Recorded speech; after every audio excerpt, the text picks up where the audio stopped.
Welcome to This Explainer. Today we're diving into a genuinely profound mystery of the human mind. Most of us just naturally assume that intelligence is like this impenetrable shield. We think that the sharper your mind is, the safer you are from falsehoods, delusions, and basically just falling for lies. But as we'll see, the reality is a whole lot more complicated than that.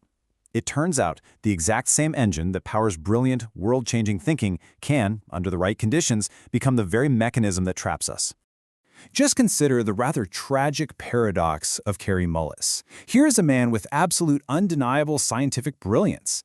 He literally won the Nobel Prize for inventing PCR, the DNA cloning technology that completely revolutionized modern biology. Yet this exact same brilliant mind publicly suspected he'd been abducted by an alien taking the form of a glowing raccoon. He championed astrology, and he spent decades vehemently denying that HIV causes AIDS. It really is a profound tragedy, isn't it? So, how can a genius fall for a lie? Seriously, how can a brain capable of decoding the complex structures of genetics genuinely believe in extraterrestrial raccoons? Well, the answer lies in a fascinating phenomenon, one that actually becomes significantly more dangerous the smarter you get. It's a cognitive trap. Which brings us to part 1, the engine of denial. Let's look at a foundational psychological experiment from back in 1959. Psychologist Leon Festinger took a group of students and forced them to do this agonizingly boring task for an entire hour. Afterwards, he paid some of them $20 to lie to the next person and say the task was actually really fun. He paid the others just $1 single to tell that exact same lie. Now, the $20 group, they knew they lied for the money. $20 was a lot back then, but $1? That wasn't really enough to justify the deception. So to resolve that deep internal discomfort of acting against their own values for essentially nothing, the $1 group's brains did something amazing. They subtly altered their own internal reality. They genuinely convinced themselves the task actually was fun. And that, right there, is cognitive dissonance. It's that profound, really unsettling mental discomfort we feel when our actions clash with our beliefs, or when we try to hold two completely conflicting ideas in our head at the exact same time. You can think of it like a psychological itch, an itch that the brain feels absolutely compelled to scratch. When we can't change our past actions to relieve that itch, our brains will gently, almost invisibly, rewrite our internal reality to just make the dissonance go away. And here is exactly where the trap snaps shut on the highly intelligent. There's a term called disrationalia, and it describes this incredibly dangerous mismatch between raw intelligence and actual rationality. Think of intelligence like the engine of a car. A higher IQ, that just means incredible horsepower. But without a steering wheel, without brakes, or an accurate map to guide you, a much faster engine just means you're going to crash into errors that much faster.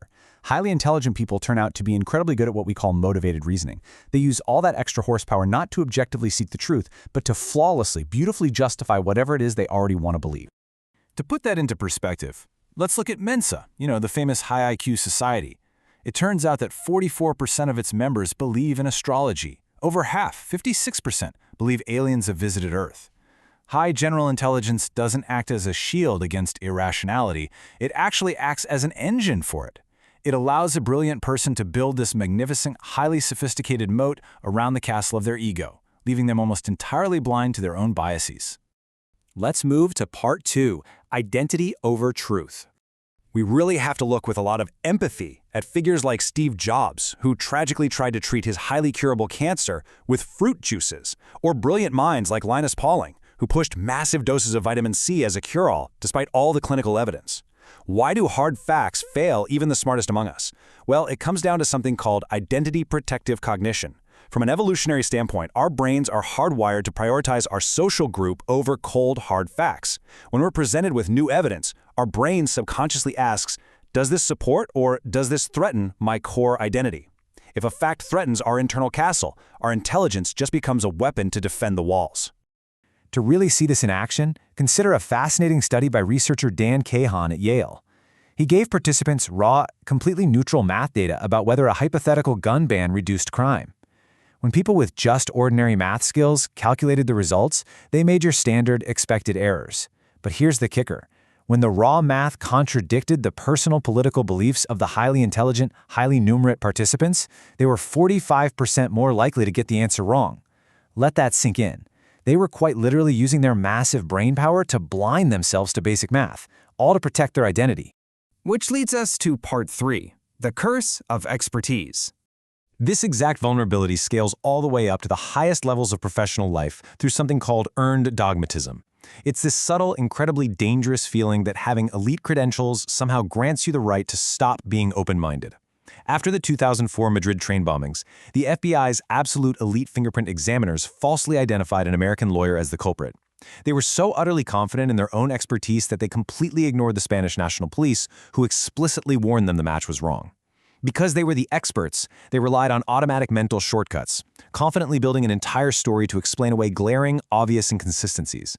And, if you're thinking the psychologists studying these very biases are somehow immune, well, the historical record suggests otherwise.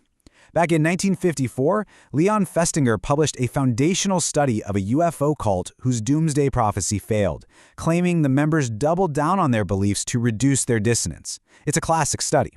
Yet, modern unsealed archives reveal that the researchers themselves heavily manipulated the group. One researcher actually went so far as to pose as a spiritual authority just to keep the cult together for the study. Let's just pause on that irony for a second.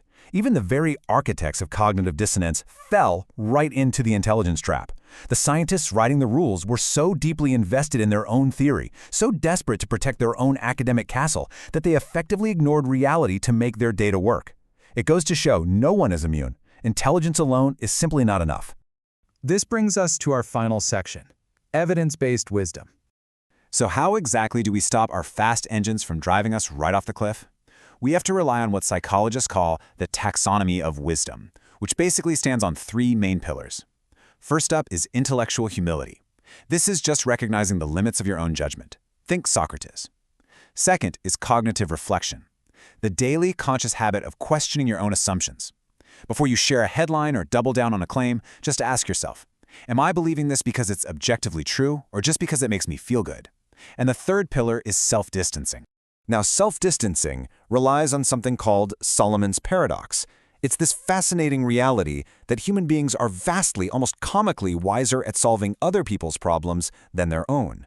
When we look at our own issues, our brains are flooded with emotional cognition. But we can cool that down. Next time your deep beliefs are challenged, try to imagine observing yourself from across the room. Speak to yourself in the third person.